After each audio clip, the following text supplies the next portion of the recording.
le ye endo kami wena le ho ko I ye me pwa le amulana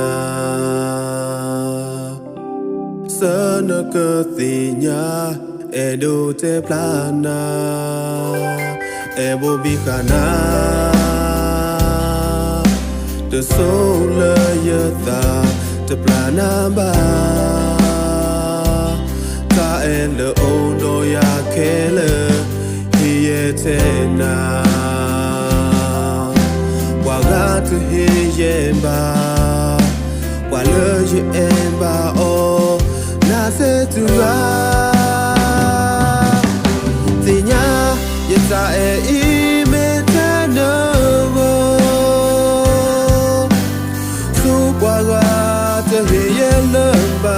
o da na tu ra le ye ta the fly na le ba ye ga hi kana ga po hu kana le ta na pwa na te tu ra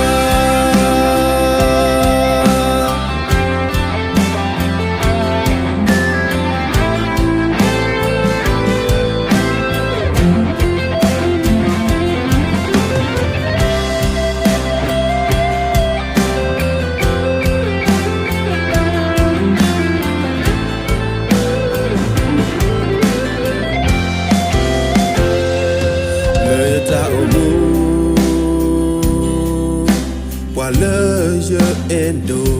kami wena le ho ko I ye me bwa le amulana sana ka tinya endo te plana emo bikana the soul ye ta